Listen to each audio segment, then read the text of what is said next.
Hello friends, welcome to વર્ષ kitchen. કેમ છો બધા? હું છું વર્ષા. સુપર હેલ્ધી, ટેસ્ટી, ઇઝી અને ઓરિજિનલ રેસિપીઝ જોવા માટે વર્ષ કિચન યુટ્યુબ ચેનલને સબસ્ક્રાઇબ કરજો. સાથે જ બાજુમાં આપેલા બેલ આઇકન પર ક્લિક કરજો, જેથી તમને આવનારા દરેક નવા વિડીયોઝની નોટિફિકેશન મળતી રહે. Thanks for watching and sharing my recipes. Stay tune with વર્ષ કિચન.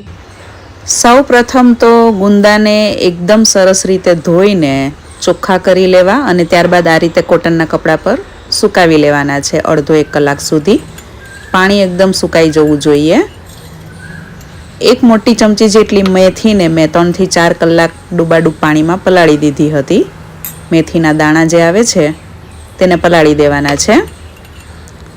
આ રીતે મેથીના દાણા પલળીને એકદમ સોફ્ટ થઈ જાય એવી સરસ પલળી જવી જોઈએ.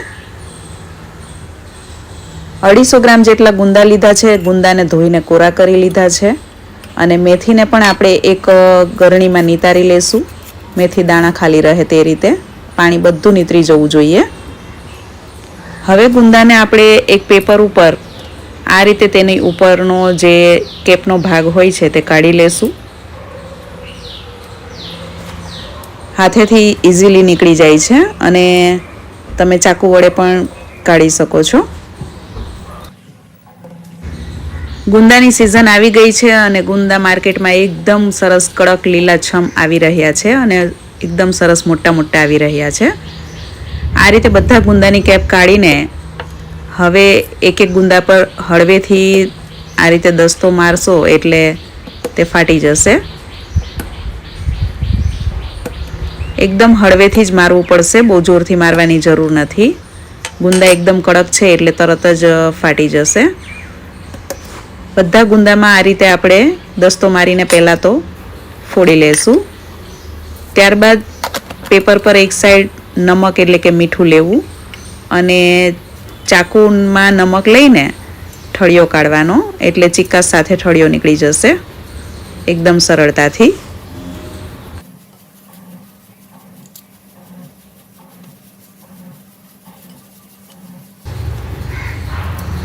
ગુંદા જેટલા વધારે કડક હોય ને તેટલું ચિકાસ કાઢવામાં ઇઝી રહે છે અને ચાકુ તમે મીઠાવાળું કરતા જશો ને એટલે સરળતાથી ચિકાસ સાથે ઠળિયા નીકળી જાય છે. અને બધા ગુંદા આ રીતે એક પ્લેટમાં સીધા ગોઠવી દેવાના અને ઉપરથી નમક વેરી દેવાનું છે. આ રીતે ઉપર નમક સ્પ્રિંકલ કરી દેવું. આનાથી ચિકાસ બધી નીકળી જશે. 10 મિનિટ સુધી રહેવા દેવાનું છે મીઠું વેરીને. આ રીતે મીઠું ભભરાવી દેવાનું અને 10 મિનિટ સુધી રેસ્ટ આપવાનો છે એટલે મીઠાના પાણી સાથે ચિકાસ બધી જ દૂર થઈ જશે. ગુંદામાંથી ચિકાસ કાઢવાની આ એકદમ સહેલી રીત છે, ફટાફટ નીકળી જાય છે. તે દરમિયાન આપણે 2 મીડિયમ સાઇઝના મીડિયમ તીખા મરચાં લીધા છે. તેમાં વચ્ચેથી આપણે બિયાનો ભાગ કાઢી લેશું અને તેને મીડિયમ ટુકડામાં સમારી લેશું. તમને તીખા મોળા જેવા મરચાં ભાવતા હોય તેવા તમે લઈ શકો છો. મેં અત્યારે મીડિયમ તીખા મરચાં લીધા છે અને જાડા દરવાળા મરચાં છે.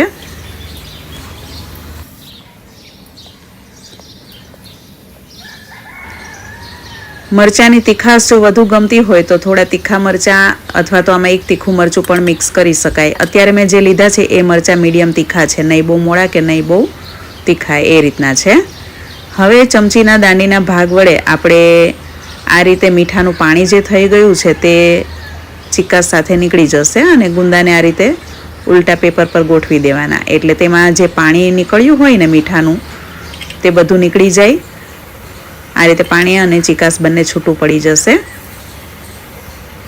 ચમચીની દાંડી વડે એકદમ સરળતાથી આ રીતે બધી ચિકાસ નીકળી જાય છે અને ગુંદા એકદમ સરસ જાડા દરવાળા છે. ચિકાસનું પ્રમાણ મીડિયમ છે, બહુ વધારે નથી. હવે એક જાડી સ્ટીલની કઢાઈમાં 2.5 ટેબલસ્પૂન જેટલું તેલ ગરમ કરવા મૂકવું. તેલ એકદમ સરસ ગરમ થઈ જાય એટલે ગેસની ફ્લેમ ધીમી કરી દેવાની. ત્યારબાદ જ વઘાર કરવો. 1/2 ટીસ્પૂન જેટલી રાઈ વઘારમાં નાખીને ઢાંકી દેશું જેથી બધી બાજુ ઉડે નહીં અને ગેસની ફ્લેમ મેં ધીમી કરી નાખી છે. વઘાર બળી જશે તો સ્વાદ એકદમ ખરાબ થઈ જશે એટલે વઘાર હંમેશા ધીમા ગેસ પર જ કરવાનો. હાફ ટીસ્પૂન જેટલું જીરું નાખવું રાઈ ફૂટી જાય ત્યારબાદ, હાફ ટીસ્પૂન જેટલી હિંગ, 1 ટીસ્પૂન જેટલી હળદર અને હવે પાણી નિતારેલા ગુંદા નાખી દેવાના છે. મીઠાનું જે પાણી થયું હતું તે બધું એકદમ સરસ નીતરી જવું જોઈએ અને ગુંદા થોડા કોરા થઈ જવા જોઈએ. પેપર પર 10 મિનિટ રહેવા દેશો ને એટલે એકદમ સરસ કોરા પણ થઈ જશે. અથવા તમે કોઈ ટીશ્યુ પેપર અથવા તો કોઈ કાપડ પર પણ રાખી શકો છો. ઘણા લોકો ન્યૂઝપેપર ઉપર નથી મૂકતા હોતા. 1 થી 1.5 મિનિટ સુધી આ રીતે ધીમા ગેસની ફ્લેમ પર ખુલ્લા જ ગુંદાને સાંતળવાના છે. અને અત્યારે આમાં નમક નાખવાની જરૂર નથી, કેમ કે આપણે પહેલાં મીઠું ઘણું બધું નાખ્યું હતું તો તેની ખારાશ થોડી બેસી જશે. ઢાંકીને 1 મિનિટ સુધી સંતળાવા દેવાના છે અને 1 મિનિટ બાદ ફરીથી ખોલીને તેને આ રીતે ચમચી વડે અલટ પલટ કરીને ફેરવી લેવાના, જેથી બધી બાજુથી એક સરખા ક્રિસ્પી શેકાઈ જાય. તેલમાં એકદમ સરસ રીતે સંતળાઈ જવા જોઈએ.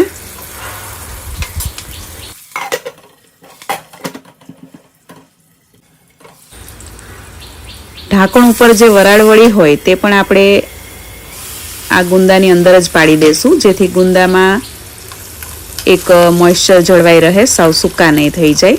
જો તમને એકદમ સૂકો કડકડિયો ગુંદાનો સંભારો ભાવતો હોય ને તો તેને ખુલ્લો જ સાંતળવાનો, તો તે ગુંદા એકદમ ક્રિસ્પી થાય છે. અને થોડા સોફ્ટ અને બફાઈ ગયા હોય તેવા ભાવતા હોય ને તો તેને ઢાંકીને કૂક થવા દેવાના. 50% જેવા ગુંદા કૂક થઈ જાય ને એટલે તેમાં પલાળેલી જે મેથી હતી પાણી નિતારેલી તે મિક્સ કરી દેવાની છે. 1 ટેબલસ્પૂન જેટલી મેથી છે અને તેને સાંતળવાનું છે મરચાં સાથે નાખીને. 1 મિનિટ આ રીતે ખુલ્લું સાંતળવાનું છે.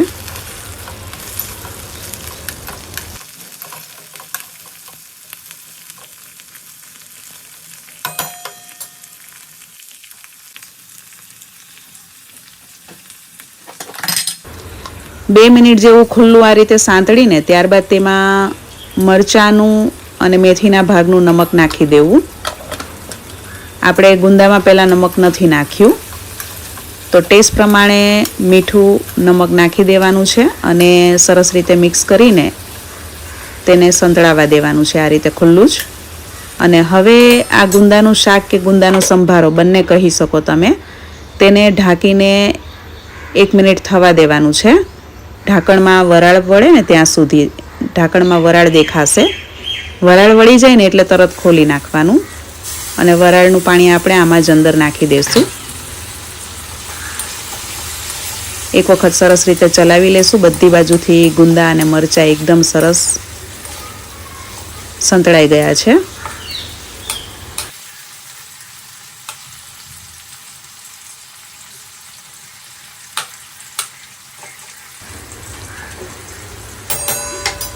ગુંદા 70 થી 80% જેવા ચડી જાય ને એટલે તેમાં અત્યારે મેં તોતાપુરી કેરી લીધી છે, તેની 2 ચીર જેટલી આ રીતે મીડિયમ સાઇઝની કટકી કરીને તેમાં મિક્સ કરવાની છે. આનાથી આ શાક કે સંભારો બંને કહી શકો છો તમે, જેનો સ્વાદ ખૂબ જ વધી જાય છે. વધારે પડતી કેરી નથી નાખવાની, માત્ર 2 ચીરીને આ રીતે મીડિયમ ટુકડામાં સમારી નાખવાની છે, જેથી કેરી વધારે પડતી ગળી પણ ન જાય અને કડક પણ ન રહી જાય. એ રીતે માત્ર 2 મિનિટ તેને ઢાંકીને આપણે કૂક થવા દેશું. 2 મિનિટમાં સરસ કેરી કૂક થઈ ગઈ છે અને થોડી નરમ પણ થઈ ગઈ છે. તો બધું એક વખત સરસ રીતે મિક્સ કરી લેવાનું છે. એકદમ સરસ રીતે સંતળાઈ ગયું છે અને અત્યારે આમાંથી સુગંધ પણ બહુ જ સરસ આવી રહી છે. અને આખો સંભારો બનાવતી વખતે મેં ગેસની ફ્લેમ સાવ ધીમી જ રાખી છે, કેમ કે કડાઈ એકદમ જાડી છે એટલે ગેસની ફ્લેમ ફાસ્ટ નથી રાખવાની, નહીં તો સંભારો બળી જશે. અને ગુંદા એકદમ સરસ કૂક થઈ ગયા છે, નરમ થઈ ગયા છે અને તેમ છતાં થોડા ક્રિસ્પી પણ છે.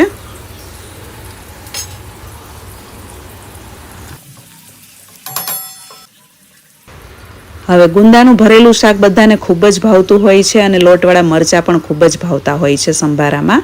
તો આપણે બંનેનું કોમ્બિનેશન આજે આમાં કર્યું છે. તો 1/3 કપ જેટલો ચણાનો લોટ આમાં મિક્સ કરવાનો છે. ચણાનો લોટ તમે શેકેલો પણ લઈ શકો છો, પરંતુ હું અત્યારે કાચો જ નાખી રહી છું. તેને આપણે આ રીતે નાખીને થોડીવાર એકાદ મિનિટ સુધી આ રીતે ચલાવીને સંતળાવા દેશું એટલે ચણાનો લોટ શેકાઈ જશે. કેમ કે કડાઈ એકદમ જાડી અને ગરમ છે અને ગેસની ફ્લેમ સાવ ધીમી છે અને તેલ આપણે પહેલેથી થોડું વધારે લીધું હતું એટલે ચણાનો લોટ સરસ રીતે શેકાઈ જશે. બધો ચણાનો લોટ નાખીને એકદમ સરસ રીતે મિક્સ કરતું જવાનું છે. જરૂર પડે એ પ્રમાણે ચણાનો લોટ નાખવાનો. તમને જો વધારે બેસનવાળું સબ્જી ભાવતું હોય ને તો આમાં વધારે પણ નાખી શકાય. મેં અત્યારે મધ્યમ રાખ્યું છે, બહુ વધારે પડતો બેસન પણ નહીં અને ઓછો પણ નહીં. એકદમ સરસ લોટનું કોટિંગ આવી જાય ને એટલો લોટ નાખવાનો.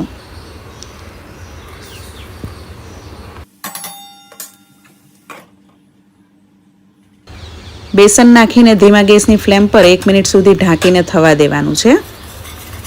એટલે વરાળમાં એકદમ સરસ રીતે બેસન ચડી જશે, કૂક થઈ જશે અને બેસન શેકાવાની સુગંધ એકદમ સરસ આવવા લાગી છે. તો હવે ગેસની ફ્લેમ મેં બંધ કરી દીધી છે અને ગેસને બંધ કર્યા બાદ જ 2 ટીસ્પૂન જેટલું ધાણા જીરું પાવડર નાખવાનું છે. ધાણા જીરું પાવડર થોડું આગળ પડતું નાખવાનું, એનો સ્વાદ બહુ સરસ એવો આવશે આમાં. અને ગેસ બંધ કરીને જ નાખવાનું છે, નહીં તો ધાણા જીરું બળી જશે અને આ બેસનવાળા શાકનો કલર અને સ્વાદ બંને બગડી જશે. જુઓ મસાલાનું કોટિંગ ગુંદાની અંદર કેવું સરસ થઈ ગયું છે. ભરેલા ગુંદાનું શાક બનાવતા હોય ને આપણે લોટિયા મરચાંનો સંભારો, એ રીતનું જ સરસ તૈયાર થઈ ગયું છે. તેને ઢાંકીને આપણે હવે ગેસ બંધ કરીને 10 મિનિટ રહેવા દેશું એટલે બેસન એકદમ સરસ પાકી જશે. 10 મિનિટ બાદ આપણે ખોલીને જોઈએ તો એકદમ સરસ સિજાઈ ગયો છે શાક. હવે તેમાં ઝીણી સમારેલી કોથમીર નાખી દેવી અને સરસ રીતે મિક્સ કરી દેવાની છે. આમાં કોઈ પણ પ્રકારનું ગળપણ નથી નાખવાનું. આ ગુંદાના શાકનો સ્વાદ થોડો ખારો અને ખાટો અને પ્રમાણસર તીખો હોય છે અને આમાં મેથીની કડવાશ બિલકુલ નહીં આવે કેમ કે મેથી આપણે પલાળીને યુઝ કરી છે. તો તમે આને લોટવાળા ગુંદાના સંભારો અથવા તો ગુંદાના શાક બંને રીતે ઓળખી શકો છો. તમે આને શું કહેશો? તમારા ઘરમાં ગુંદાનું શાક અને ગુંદાનો સંભારો કઈ રીતે બને છે? તમારામાંથી કોને કોને ગુંદાનું શાક અને ગુંદાનો સંભારો ખૂબ જ ભાવે છે તે મને કમેન્ટ્સમાં જરૂરથી જણાવજો. અત્યારે મેં ટેસ્ટ કરીને જોયું તો ખાવાની મજા પડી ગઈ, એવો ચટાકેદાર બન્યો છે અને આ સંભારમાંથી અત્યારે સુગંધ પણ બહુ જ સરસ આવી રહી છે. તો અત્યારે મેં ગુંદાના શાકને સર્વ કર્યું છે ગરમા ગરમ રોટલી સાથે.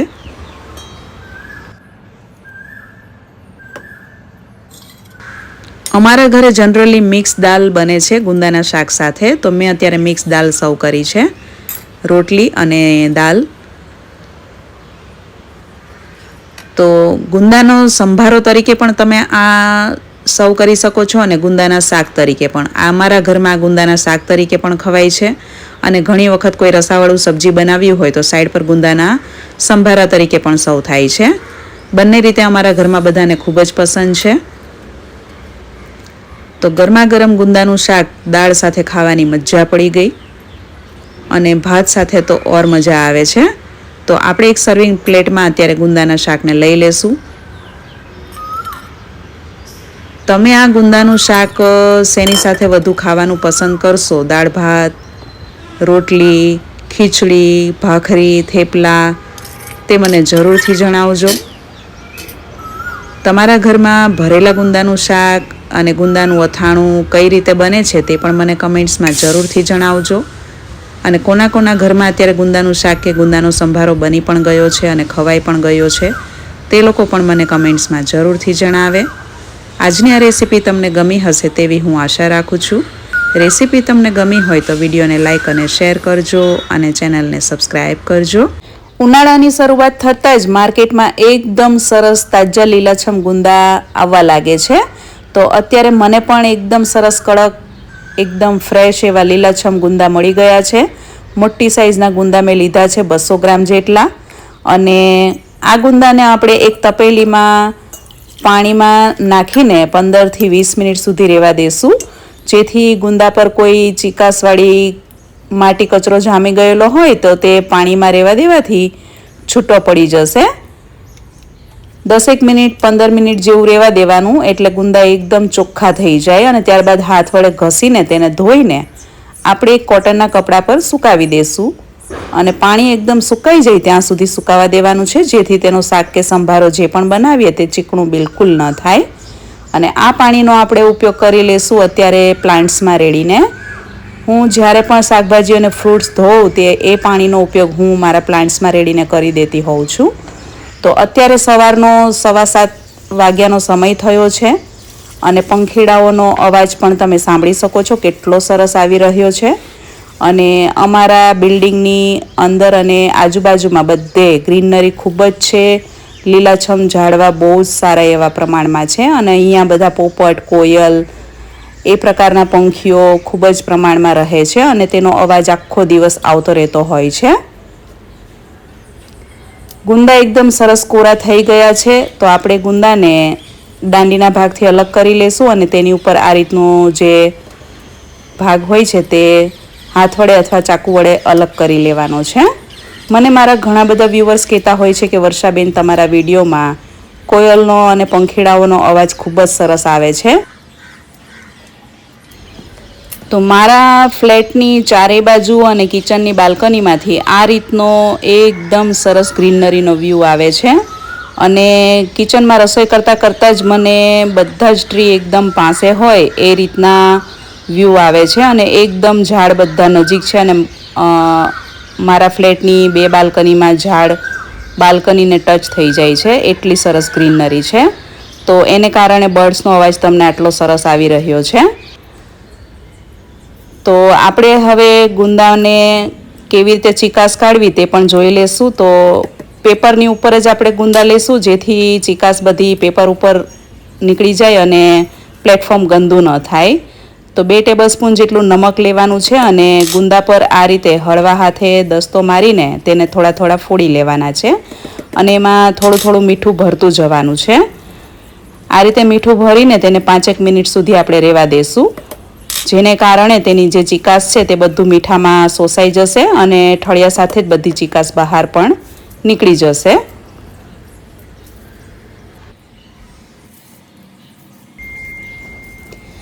ગુંદામાંથી ફટાફટ ચીકાશ કાઢવાની આ એકદમ સરળ રીત છે અને તેમાંથી ચીકાશ કમ્પ્લીટલી નીકળી જશે, સંપૂર્ણપણે દૂર થઈ જશે. અને ગુંદાનું શાક કે સંભારો તમે જે પણ બનાવો તે બિલકુલ ચીકણા નહીં થાય.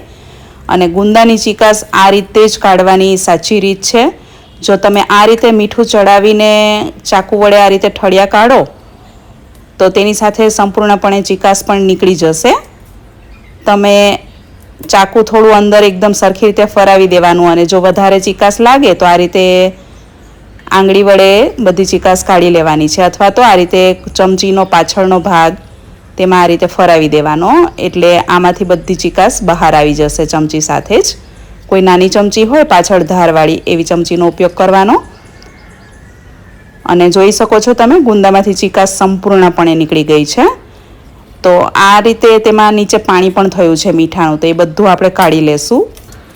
આજે આપણે લગભગ બધાનું જ ફેવરિટ હોય તેવું આખા ભરેલા ગુંદાનું શાક બનાવી રહ્યા છે અને તે પણ એકદમ નવા જ સ્વાદમાં, જે તમે પહેલાં ક્યારેય પણ નહીં બનાવ્યું હોય. તો તેનો મસાલો કરવા માટે 1 ટેબલસ્પૂન જેટલા શીંગદાણા, 1 ટીસ્પૂન જેટલા આખા ધાણા, વરિયાળી, 10 થી 12 નંગ જેટલા કાજુ અને ½ ટેબલસ્પૂન જેટલા તલ લેવાના છે. અને આ બધું એક વખત ક્રશ કરી લેવાનું છે. માત્ર શીંગદાણા પણ તમે લઈ શકો છો, કાજુ નાખવાની જરૂર નથી. અને અડધો કપ જેટલી સેવ લેવાની છે અને સેવ નાખીને ફરીથી મિક્સરમાં તેને દાણેદાર ક્રશ કરવાનું છે. એકદમ ઝીણો પાવડર નથી કરવાનો, આ રીતે થોડું દાણેદાર રહે તેવું ક્રશ કરવું. અને આને તમે એક ડબ્બામાં ભરીને ફ્રીઝમાં 1.5 થી 2 મહિના સુધી મસાલાને સ્ટોર કરી શકો છો. કોઈ પણ ભરેલા શાક બનાવવામાં તમે ઉપયોગમાં લઈ શકો છો. અને ભરેલા ગુંદાનું શાક જ્યારે બનાવીએ ને તેમાં ચણાનો લોટ હોય તો ટેસ્ટ વધારે સરસ આવે છે. તો અત્યારે 1 ટેબલસ્પૂન જેટલો ચણાનો લોટ લેવાનો છે અને ત્યારબાદ તેમાં આપણે આ જે બનાવેલો મસાલો છે તે મિક્સ કરી દેશું. તમારે મસાલો જેટલો વધારે ઓછો બનાવવાનો હોય તે પ્રમાણે લેવાનો છે. અત્યારે હું 6 થી 7 ટેબલસ્પૂન જેટલો મસાલો લઈ રહી છું. સ્વાદ પ્રમાણે નમક નાખવું. ચણાનો લોટ મેં કાચો જ લીધો છે, શેકેલો નથી. 1 ટેબલસ્પૂન જેટલું કાશ્મીરી લાલ મરચું પાવડર છે અને 2 ચપટી જેટલી હળદર, ½ ટીસ્પૂન જેટલી હિંગ નાખવી, અને ભરેલું શાક છે તો ભરેલા મસાલામાં ધાણા જીરું આગળ પડતું નાખવાનું છે. તો 1.5 ટેબલસ્પૂન જેટલું ધાણા જીરું પાવડર નાખવું. ધોઈને કોરી કરીને ત્યારબાદ સમારેલી કોથમીર છે તો કોથમીર 1/3 કપ જેટલી નાખવી. અને આ છે સિક્રેટ મસાલો અને જે સ્વાદ આવશે ફુદીનાથી. તો 1/2 કપ જેટલો ફુદીનો માત્ર તેના પાન જ અલગથી વીણીને ઝીણા સમારીને મિક્સ કરવાના છે.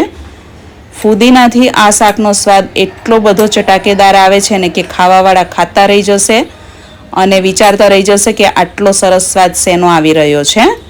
અને જે લોકો આદુ લસણ ડુંગળી નથી ખાતા તેના માટે આ ફુદીનો રામબાણ મસાલો સાબિત થશે. તેનાથી સ્વાદ બહુ જ સરસ આવે છે. 1/2 ટેબલસ્પૂન જેટલું શીંગ તેલ નાખવું. કસૂરી મેથી નાખવી.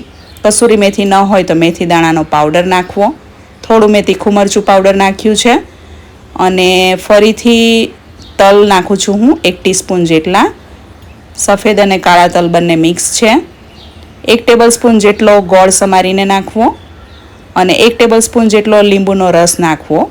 લીંબુના રસથી આ શાકનો સ્વાદ એકદમ જોરદાર આવશે અને શાકમાં ચીકાશ બિલકુલ નહીં રહે. એક વખત તમે લીંબુનો રસ નાખીને આ શાક બનાવજો. ઘરના બધા દરેક સભ્યો ખાતા રહી જશે અને તમારા વખાણ કરતા નહીં થાકે. એટલું ટેસ્ટી બને છે. 1/2 ટેબલસ્પૂન જેટલું આદું ખમણીને નાખવાનું છે. અને જો તમે આદુ લસણ કે ડુંગળી કશું જ ન ખાતા હો તો માત્ર ફુદીનાથી પણ આ શાકનો સ્વાદ બહુ જ સરસ આવે છે.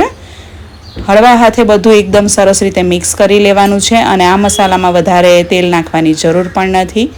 અત્યારે આ મસાલામાંથી સુગંધ એકદમ જોરદાર આવી રહી છે અને આ મસાલો આમને આમ કાચો ખાઈ જશો એટલો ટેસ્ટી બન્યો છે. તો હવે આપણે આ મસાલો ગુંદામાં એકદમ સરસ રીતે ભરી લેશું.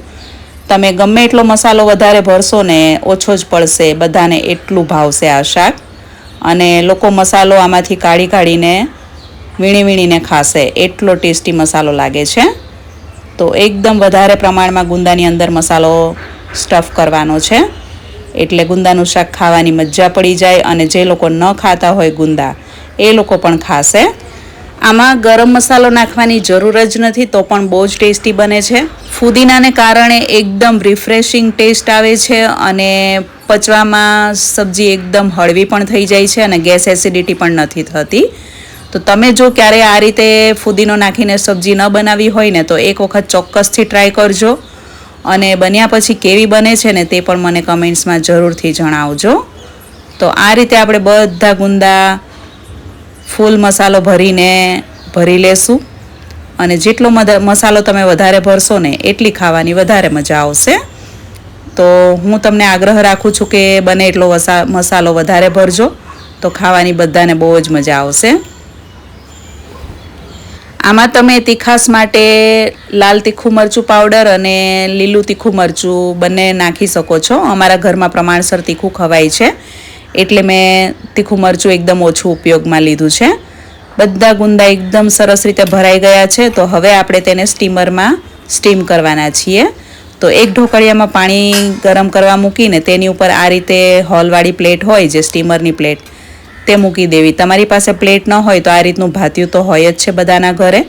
તો ભાતિયામાં પણ તમે ગુંદા બાફવા મૂકી શકો છો. નીચે સ્ટેન્ડ મૂકીને તેની ઉપર ભાતિયું ગોઠવવાનું. અત્યારે મેં સ્ટીમરની પ્લેટ આ રીતે મૂકી દીધી છે ઢોકળિયામાં અને બધા ગુંદા આ રીતે સીધા રહે તે રીતે ગોઠવી દેવાના છે. અને સાથે આપણે મસાલો પણ આ રીતે તેનો ગોળો વાળીને એક સાઈડ મૂકી દેશું એટલે આમાં જે કાચો ચણાનો લોટ નાખ્યો છે તે એકદમ સરસ રીતે બફાઈ જશે. ચણાનો લોટ કાચો ઉમેરીને જ આ મસાલો બનાવશો તો પણ તે સ્વાદમાં બહુ સરસ બનશે.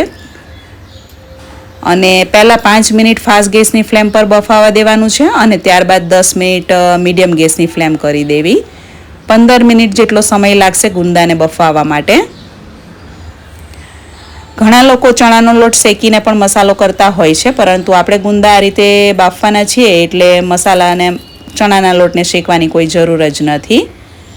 તો 15 મિનિટ બાદ ગુંદા એકદમ સરસ બફાઈ ગયા છે. આપણે ચેક કરીએ તો એકદમ સરસ બફાઈ ગયા છે. તો ઢાંકણમાંથી બધી વરાળ નિતારીને તેને ઢાંકીને ગેસ બંધ કરી દેવો અને 15 થી 20 મિનિટ સુધી આમને આમ રહેવા દેવાનું છે બંધ ગેસે જ. એટલે ગુંદા એકદમ સરસ રીતે સિજાઈ જશે અને થોડા ઠંડા પણ પડી જશે. આ બફાયેલા મસાલાવાળા ગુંદા આમને આમ તમે રોટલી સાથે ખાવાના ઉપયોગમાં લઈ શકો છો, વઘારવાની પણ જરૂર નથી. આમને આમ જ બહુ જ ટેસ્ટી લાગે છે. તો જે લોકો હેલ્થ કોન્શિયસ હોય, તેલવાળું નથી ખાતા, તે લોકો આમને આમ ખાશે તો પણ ખાવાની બહુ જ મજા પડી જશે. અને અત્યારે ગુંદાના મસાલામાંથી સુગંધ પણ એકદમ સરસ આવી રહી છે. તો એક કડાઈમાં 1 ટેબલસ્પૂન જેટલું તેલ ગરમ કરવા મૂકવું. તેલ એકદમ સરસ ગરમ થઈ જાય એટલે કડાઈમાં આ રીતે તેલને ફેલાવી દેવું અને ગેસની ફ્લેમ ધીમી કરી દેવી.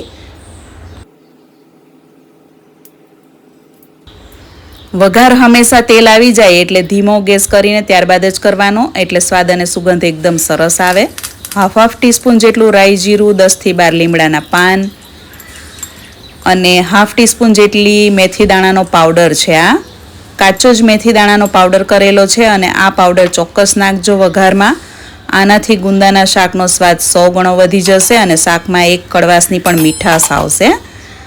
અને 2 ચપટી જેટલી હળદર અને હિંગ નાખવી વઘારમાં. અને હવે તેમાં આપણે ગુંદા નાખીને હળવા હાથે તેને ચમચી વડે મિક્સ કરી લેશું.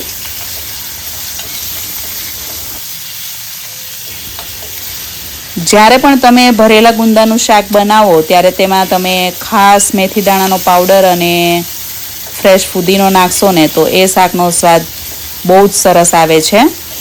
અને ખરેખર તમે એક વખત આ રીતે મસાલો બનાવીને ટ્રાય કરજો, ટેસ્ટમાં બહુ જ સરસ લાગે છે. સ્લો ગેસની ફ્લેમ પર 1 મિનિટ સુધી ગુંદાને સાંતળીને ત્યારબાદ તેમાં આજે આપણે મસાલો હતો બાફેલો તે પણ આ રીતે હાથેથી ક્રમ્બલ કરીને મિક્સ કરી દઈશું.